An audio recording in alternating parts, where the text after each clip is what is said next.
السلام علیکم ورحمۃ اللہ ان الحمد للہ نحمده ونستعینه ونستغفره ونعوذ باللہ من شرور انفسنا ومن سیئات اعمالنا من يهده الله فلا مضل له ومن يضلل فلا هادي له واشهد ان لا اله الا الله وحده لا شريك له واشهد ان محمدا عبده ورسوله اما بعد فان خير الحديث كتاب الله وخير الهدي هدي محمد صلى الله عليه وعلى آله وسلم وشر الأمور محدثاتها وكل محدثة بدعة وكل بدعة ضلالة وكل ضلالة في النار۔ ہر قسم کی تعریف اور شکر اللہ رب العزت کے لیے لائق اور زیبا ہے، جو ساری کائنات کا ایک و تنہا خالق، مالک، مربی اور منتظم ہے۔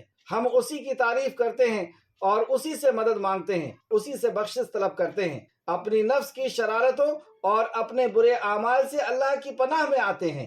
جسے اللہ راہ دکھائے اسے کوئی گمراہ نہیں کر سکتا، اور جسے وہ اپنے در سے دھتکار دے، جسے وہ ہدایت سے روک دے، اسے کوئی ہدایت نہیں دے سکتا۔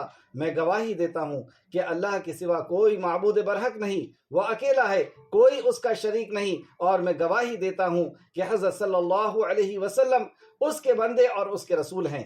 حمد و صلات کے بعد یقیناً تمام باتوں سے بہتر بات اللہ کی کتاب ہے، اور تمام طریقوں سے بہتر طریقہ جناب رسول اللہ صلی اللہ علیہ وسلم کا ہے، اور تمام امور میں سے یعنی تمام کاموں میں سب سے برے کام دین کے اندر خود ساختہ نکالی ہوئی بدعات ہیں، اور ہر بدعت گمراہی ہے، اور ہر گمراہی جہنم تک لے جانے والی ہے۔ معزز سامعین کرام، آج سورہ آل عمران کی آیت نمبر 144 سے کلاس رہے گی۔ پہلے لفظی ترجمہ دیکھیں۔ اعوذ باللہ من الشیطان الرجیم، اے اللہ ہم تیری پناہ میں آتے ہیں شیطان سے، اے اللہ تو ہمیں شیطان کے مکر و فریب سے بچا لے۔ بسم اللہ الرحمن الرحیم، اللہ کے نام سے جو رحمان اور رحیم ہے۔ وما محمد، وما اور نہیں ہے محمد صلی اللہ علیہ وسلم، الا مگر رسولاً ایک رسول، قد تحقیق خلط گزر چکے، من قبل ہی ان سے پہلے، رسولو کئی رسول، افائم ماتا کیا پھر اگر وہ مر جائیں، او قتلا یا وہ قتل کر دیے جائیں، انقلبتم پلٹ جاؤ گے، علی عاقبکم اپنی ایڑیوں کے بل۔ کیا رسول اللہ صلی اللہ علیہ وسلم رخصت ہو جائے تو تم اپنے ایڑیوں کے پر پلٹ جاؤ گے، یعنی مرتد ہو جاؤ گے، کافر ہو جاؤ گے۔ ومن اور جو کوئی ینقلب پلٹ جائے گا، علی عاقبیہ اپنی ایڑیوں کے بل، فلن تو ہرگز نہیں، یضر اللہ وہ نقصان دے گا اللہ کو، شیئا کچھ بھی۔ اگر وہ ایڑیوں کے بل پلٹ جاتا ہے تو اللہ کو کوئی نقصان نہیں دے گا، نقصان تو اسی کا ہوگا۔ وَسَيَجْزِي اللَّهَ اور انقریب بدلہ دے گا اللہ شاکرین شکر کرنے والوں۔ وما اور نہیں کانا ہے، لنفس کسی نفس کے لیے، ان کے تموتا وہ مرے، الا مگر بِإِذْنِ اللَّهِ اللہ کے اذن سے، یعنی کوئی اللہ رب العزت کے اذن، اللہ کے حکم کے بغیر اس دنیا سے نہیں جا سکتا، کوئی مر نہیں سکتا۔